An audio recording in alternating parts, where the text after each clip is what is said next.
take caution in how we speak to others.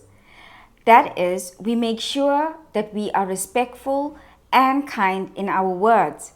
Yet very often, we tend to do the opposite for ourselves. We can be extremely judgmental in our thoughts and conversations with ourselves, which often leads us to low self-esteem, lack of confidence, and a poor self-image. Hi everyone, thank you so much for joining us. Apart from being consciously aware of our interaction with others, we must also focus on our daily interactions with ourselves. Exactly how conscious are we of the manner in which we speak to ourselves, and exactly how necessary is it to treat ourselves well, especially the conversations we have in our minds? We all experience negative self-talk. Because of this, we become frustrated and keep ourselves at a low vibration in life. When we engage in negative self-talk, we start to believe that we are not good enough.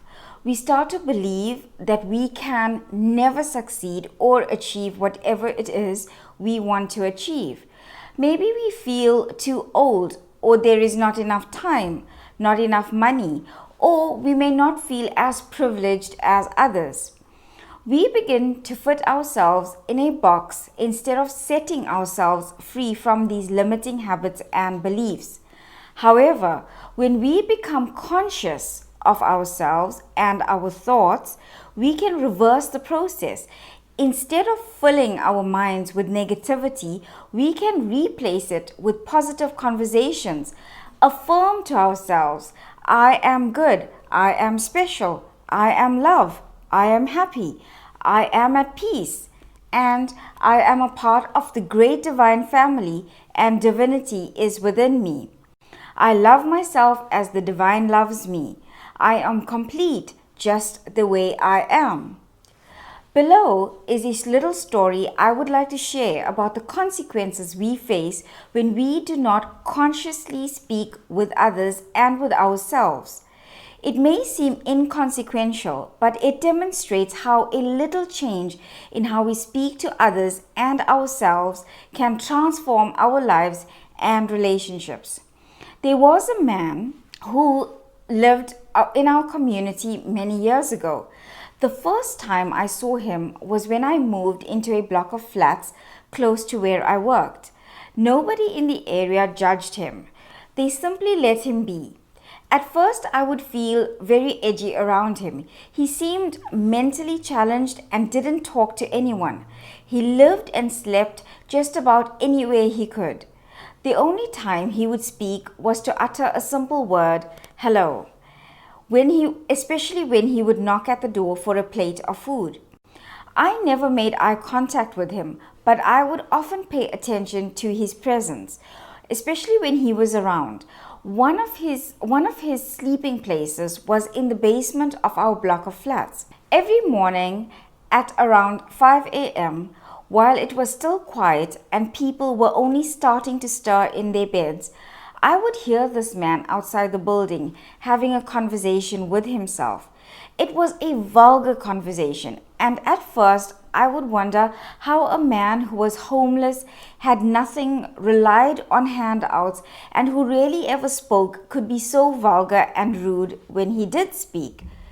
As time went on, I would start to listen more attentively to his morning conversations.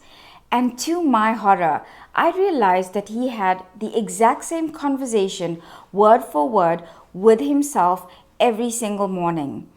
On paying closer attention, I realized the conversations was an enraged and violent argument. This conversation could very well have been the last proper dialogue he'd had with someone in his life, right before he probably had a nervous breakdown. The sad part of all this was that if these really were the last words he'd ever spoken, he could spend the rest of his life repeating or replaying this one unpleasant of our conversations. It was obvious and unfortunate that he could not consciously control what he was saying. He was simply reenacting this scene from his life every day, stuck on replay, and it was simply beyond his power to change it. His situation got me thinking deeply. Listening to this man taught me a great lesson which we take for granted: to think before we speak, to become more conscious of what we choose to say to others and to ourselves especially. In fact, not just our words, but also through our actions. Bluntly put, if a conversation in this moment were to be the last conversation you ever had, and were it to be stuck on replay every single day, would it be a conversation that you would be happy to have had? We don't know when our last moments will be. Therefore, should we not rather always try to use conscious speaking when we share with others what it is on our minds? Should we not then consciously put our thoughts and love into the manner in which we communicate? We don't have to speak out of fear that every conversation we have may be our last conversation ever recorded. But if the words we say turned out to be the last words we'd ever speak, would we be happy leaving those words behind as a legacy? Considering this man's case, it is something that he must live with for the rest of his life. Personally, it's been a revelation for me, and he leads by example in teaching us about conscious speaking and being aware and in control of what we say at any given time. Often, we let anger and discontentment rule the words we use to express ourselves. Instead, we could try using words that will help others see our point of view in a more divine way. I consider this man a teacher in my life. His presence has afforded me a great lesson in this lifetime, and he stands as a reminder every day of the importance of conscious living and conscious speaking, of being aware of ourselves and our actions every single day. I wish you well, dear friends, and I wish you conscious living and conscious speaking in your daily life. Thank you so much for joining us. See you soon.